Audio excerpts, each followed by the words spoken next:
Oke guys, di video ini gue pengen bahas tentang apa aja sih yang harus kita pelajarin sebagai entrepreneur. Nah, tapi topiknya lebih ke arah kita harus jago di satu hal atau jago di beberapa hal. Gimana cara kita belajar ke arah sana? Sama bisa nggak kalau misalnya kita cuma jago di satu hal menjadi pengusaha yang hebat? Atau kita harus jago di semua hal? Nah, di sini gue bakal bahas dengan pengalaman pribadi. Kayak gue dulu jagonya di mana, sekarang gue jagonya di mana. Dan simpelnya gue bakal kategoriin dengan 3 tipe orang, yaitu tipe I, tipe T, dengan tipe M. Yang nanti bakal gue bahas di video. Pertama ini yang harus gue share dulu ya. Kalau misalnya kita sebagai individual, kita tuh punya limited time, atau misalnya semua orang tuh cuma punya 24 jam per hari, jadi kita harus fokus belajar di mana dulu nih? Apa kita sebar semua pengalaman kita, pengetahuan kita untuk belajar general, apa kita fokus ke satu hal dulu? Kalau ini opini pribadi gue, kalau kalian mau jadi pengusaha yang hebat, kalian harus tahu banyak hal, dan kalian harus jago di banyak hal. Tapi mulainya dari mana? Mulainya dari fokus ke satu hal, yaitu menjadi I-shaped person. Di sini gue sambil cerita, jadi I-shaped person sesuai dengan hurufnya I, jadi bentuknya adalah dia tahu satu hal, dan dia mendalami satu hal itu.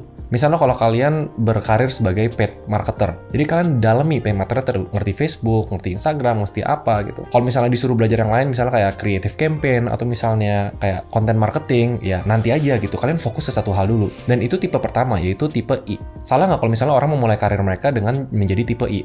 Menurut gue nggak salah sama sekali. Dan menurut gue itu jalur yang benar. Kenapa? Soalnya tipe I, kalau misalnya orang spesialis ke satu hal, mereka dibayar lebih mahal dibanding orang generalis lebih di banyak hal. Ini kasusnya kalau misalnya orang memulai entrepreneur tapi mau memulai karirnya sebagai freelance dulu atau misalnya bekerja dulu biar kita bisa ngumpulin uangnya. Kalaupun mau jadi entrepreneur bisa juga tipe I, tapi kita harus bisa kompensasi dengan mencari partner. Kalau misalnya kita jago banget di marketing, ya kita harus cari partner lain yang jago dibikin produk, jago di operation. Tapi biasanya ini step awalnya, yaitu orang menjadi I-shaped person. Nah, tapi kalau misalnya kita pengen jadi entrepreneur atau pengusaha yang sukses, kita harus mulai diversifikasi skill. Kita nggak mungkin stuck di skill yang dalam banget. Mungkin pertanyaannya kayak, sampai sejago apa sebelum gue pelajarin skill lain? Nah, itu takarannya beda-beda untuk setiap orang. Gue sendiri dulu, gue sampai di tahap gue bisa berpenghasilan 20-30 juta per bulan dari nge-freelance coding. Waktu itu gue cuma jago coding, terus gue dalemin aja coding terus gitu. Sampai akhirnya waktu itu gue ngerasa bosen, akhirnya oke, let's learn business, let's learn marketing, let's learn operation. Jadi itu lebih ke diri sendiri sih. Bisa nggak gue jadi programmer jago banget sampai gajinya 50 juta, 100 juta? Bisa aja gitu. Tapi kan balik lagi ke diri sendiri.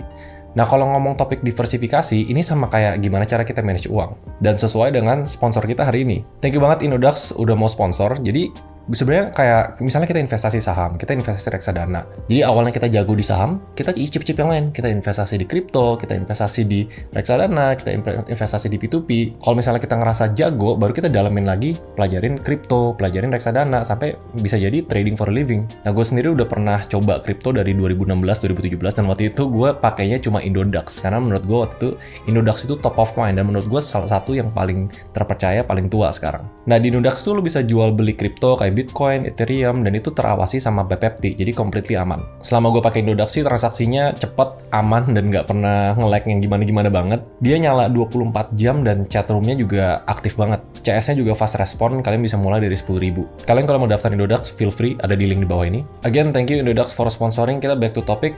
Nah, tipe yang kedua setelah menjadi I-shaped person adalah T-shaped person. Baru nanti kalian komen di bawah ya, kira-kira kalian udah jadi tipe orang yang kayak gimana. Nah, T-shaped person adalah orang yang punya knowledge di banyak hal, tapi dia memang tetap spesialis di satu hal.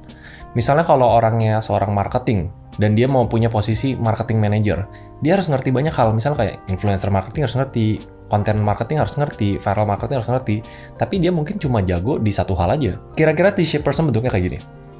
Nah, kalau misalnya kita udah di tahap ini, kita udah jago di satu hal, dan kita udah mulai merambah informasi atau knowledge kita ke hal-hal lain, kita jadi bisa lebih fleksibel dalam kerjaan kita. Kita bisa mulai merambah ke kerjaan-kerjaan orang lain, kita bisa mulai memperluas wawasan kita, dan akhirnya pas kita menjadi T-shaped person, kita membuka opportunity kita buat kerjaan-kerjaan lain, yang bisa jadi opportunity-nya menunjang karir kita.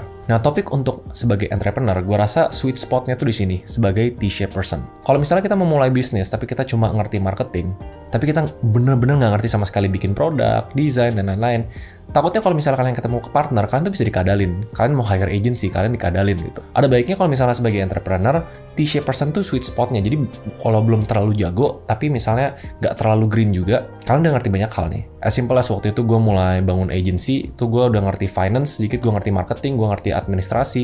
Tapi jago nggak gue? Enggak, akhirnya gue hire orang. Tapi akhirnya gue tetap jagoin diri gue sendiri di business development dan handling clients. Nah, kuncinya di sini mungkin cari skill yang lebih komplementer dibanding kayak bener-bener bener-bener amburadul banget. Misalnya lu mulai marketing, tahu-tahu lu bangun skill nyanyi gitu misalnya. Kalau kayak gitu sih agak sedikit apa namanya? Salfok. Pertama market terus tiba-tiba nyanyi gitu, jangan kayak gitu. Jadi kiri kanannya di T-shape harus at least setidaknya komplementer. Nah, terus terakhir apa? Nah, gue udah mulai ke arah M-shape person. M-shape person sesuai dengan tulisan adalah tulisan M. Kira-kira gambarnya kayak gini. Jadi knowledge-nya tuh luas, tapi kita bisa mendalami lebih dari satu spesialisasi. Dulu gue mulainya coding gitu. Terus akhirnya gue merambah ke product design. Akhirnya gue merambah ke sales and marketing.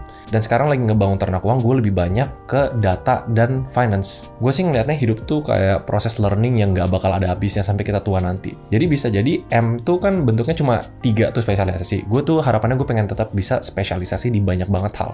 Jadi seandainya misalnya kalau ada opportunity menarik, gue pengen masuk ke environmental, gue pengen masuk ke impact fund, gue pengen masuk ke karir-karir lain yang mungkin gue nggak kebayang sekarang. Gue nggak buta. Jadi salah satu traits dari sebuah entrepreneur, gue pernah sebut di webinar dan video-video yang lain adalah mereka adaptif dan fleksibel. Seandainya ada opportunity yang menarik dan sesuai dengan apa yang kalian pengen lakuin, kalian bisa. Kenapa menjadi M-shape person itu sangat menguntungkan sebuah entrepreneur? Karena di sebuah bisnis atau startup, satu hal yang pasti adalah ketidakpastian.